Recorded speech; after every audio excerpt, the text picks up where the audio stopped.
بسم اللہ الرحمن الرحیم۔ سٹوری ماسٹر چینل کے معزز دوستو، السلام علیکم۔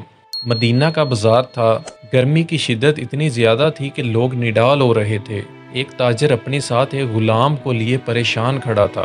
غلام جو ابھی بچہ ہی تھا، وہ بھی دھوپ میں کھڑا پسینہ پسینہ ہو رہا تھا۔ تاجر کا سارا مال اچھے داموں بک گیا تھا، بس یہ غلام ہی باقی تھا جسے خریدنے میں کوئی بھی دلچسپی نہیں دکھا رہا تھا۔ تاجر سوچ رہا تھا کہ اس غلام کو خرید کر شاید اس نے گھاٹے کا سودا کیا ہے۔ اس نے تو سوچا تھا کہ اچھا منافع ملے گا، لیکن یہاں تو اصل لاگت ملنا بھی مشکل ہو رہا تھا۔ اس نے سوچ لیا تھا کہ اب اگر یہ غلام پوری قیمت پر بھی بکا تو وہ اسے فوراً بیچ دے گا۔ مدینہ کی ایک لڑکی کی اس غلام پر نظر پڑی تو اس نے تاجر سے پوچھا، یہ غلام کتنے کا بیچو گے؟ تاجر نے کہا، میں نے اتنے میں لیا ہے اور اتنے کا ہی دے دوں گا۔ اس لڑکی نے بچے پر ترس کھاتے ہوئے اسے خرید لیا۔ تاجر نے بھی خدا کا شکر ادا کیا اور واپسی کی راہ لی۔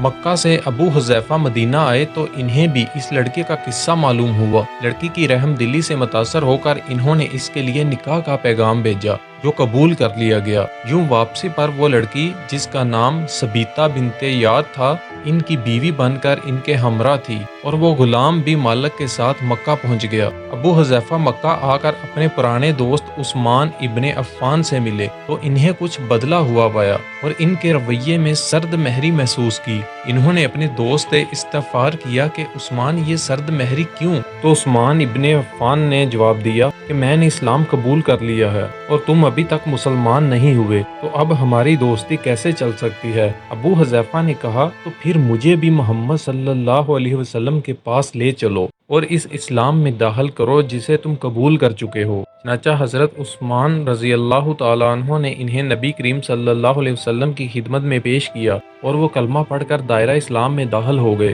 گھر آ کر انہوں نے اپنی بیوی اور غلام کو اپنے مسلمان ہونے کا بتایا تو ان دونوں نے بھی کلمہ پڑھ لیا۔ حضرت ابو حذیفہ رضی اللہ تعالیٰ عنہ نے اس غلام سے کہا کہ چونکہ تم بھی مسلمان ہو گئے ہو، اس لیے اب میں تمہیں غلام نہیں رکھ سکتا، لہٰذا میری طرف سے اب تم آزاد ہو۔ غلام نے کہا، آقا، میرا اب اس دنیا میں آپ دونوں کے سوا کوئی نہیں، آپ نے مجھے آزاد کر دیا ہے تو میں کہاں جاؤں گا؟ حضرت ابو حذیفہ رضی اللہ تعالیٰ عنہ نے غلام کو اپنا بیٹا بنا لیا اور اپنے پاس ہی رکھ لیا۔ غلام نے قرآن پاک سیکھنا شروع کر دیا اور کچھ ہی دنوں میں بہت سا قرآن یاد کر لیا، اور جب قرآن پڑھتے تو بہت خوبصورت لہجے میں پڑھتے۔ ہجرت کے وقت نبی کریم صلی اللہ علیہ وسلم سے پہلے جن صحابہ نے مدینہ کی طرف ہجرت کی، ان میں حضرت عمر رضی اللہ تعالیٰ عنہ کے ساتھ حضرت ابو حذیفہ رضی اللہ تعالیٰ عنہ اور ان کا یہ لے پالک بیٹا بھی تھا۔ مدینہ پہنچ کر جب نماز کے لیے امام مقرر کرنے کا وقت آیا تو اس غلام کی خوبصورت تلاوت اور سب سے زیادہ قرآن حفظ ہونے کی وجہ سے انہیں امام چن لیا گیا، اور ان کی امامت میں حضرت عمر رضی اللہ تعالیٰ عنہ جیسے جلیل القدر صحابی بھی نماز ادا کرتے تھے۔ مدینہ کے یہودیوں نے جب انہیں امامت کرواتے دیکھا تو حیران ہو گئے کہ یہ وہی غلام ہے جسے کوئی خریدنے کے لیے تیار نہ تھا۔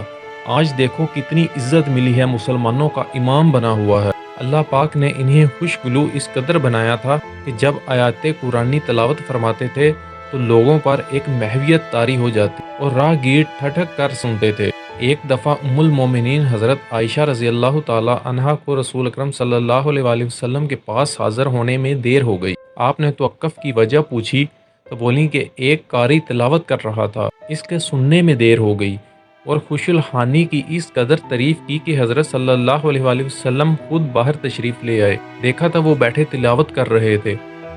آپ نے خوش ہو کر فرمایا، اللہ پاک کا شکر ہے کہ اس نے تمہارے جیسے شخص کو میری امت میں بنایا۔ کیا آپ جانتے ہیں کہ یہ خوش قسمت صحابی کون تھے؟ ان کا نام حضرت سالم رضی اللہ تعالی عنہ تھا، جو سالم مولا ابو حذیفہ رضی اللہ تعالی عنہ کے نام سے مشہور تھے۔